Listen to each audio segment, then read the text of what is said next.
আমি গর্বের সাথে বলতে চাই যে এই এনায়েতুল্লাহ আব্বাসের মতন একজন ধান্দাবাজ পীর সে নিশ্চিতভাবে রাজাকার। এনায়েতুল্লাহ আব্বাসী বলেন, চরমোনায় পীর বলেন, তারা সেই অর্থে সবাই রাজাকার এবং এই ব্যাপারে আমার বিন্দুমাত্র দ্বিধা নেই তাদেরকে রাজাকার বলতে, তারা যেদিনই জন্মগ্রহণ করে থাকুক না কেন। এবং সাইদির ব্যাপারটাও এসছে, দেখুন আমার আজকে আমরা সাইদি প্রসঙ্গটা আলাপটা না করি। আচ্ছা যাই হোক, আমি সাইদিকে ফাঁসি দিয়েছিলাম, শুধু এইটুকুই বলি। তোমাদের পয়সা দিয়ে দেবো। আচ্ছা ঠিক আছে, ওই পয়সা আমি দেবো, আমার ভাই বোন দেবে, আমি দেবো। আমরা আমাদের পয়সার কোনো প্রয়োজন নেই, ঠিক আছে? আপনি যদি সেফটি মানে ফালতু লোক 2 টাকা এগো না, ফালতু লোক।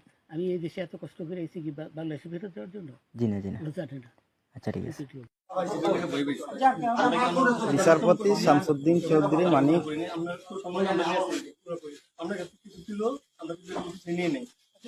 আচ্ছা ঠিক আছে, ওকে। কোন সমস্যা হলে বলবেন, আমরা কেউ পালন হবে না, ঠিক আছে? আমরা পালন কেন না পালাবো, আমাকে মেরে ফেলতে কেউ মারবে না, না কেউ মারবে না। আপনি বলবেন কি আগে জনগণ না তখন একটা শৃঙ্খলা ছিল তো, আমরা তাই জন্য পাসপোর্ট ওই ব্যাগের ভিতরে দেখেন তো আছে কিনা, পাসপোর্ট ওইটা নিয়ে আমি ই করতেছি নাকি? পাসপোর্ট তো হারিয়ে গেছে বলছে। তোমরা কাপড় লাগাও না, তোমাদের পয়সা দিয়ে দেবো। আচ্ছা ঠিক আছে। ওই পয়সা আমি দেবো, আমার ভাই বোন দেবে, আমি দেবো। আমরা আমাদের পয়সার কোনো প্রয়োজন নেই, ঠিক আছে? আপনি যদি সেফটি মানে ফালতু লোক 2 টাকা এগো না, ফালতু লোক। আমি এই দেশে এত কষ্ট করে এসেছি কি বাংলাদেশে ফেরত দেওয়ার জন্য? জি না জি না। জানে না। আচ্ছা ঠিক আছে।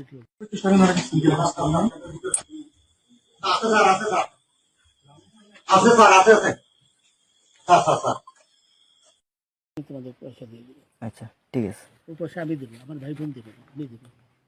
আমরা আমাদের পয়সার কোনো প্রয়োজন নেই, ঠিক আছে? আপনি যদি সেফটি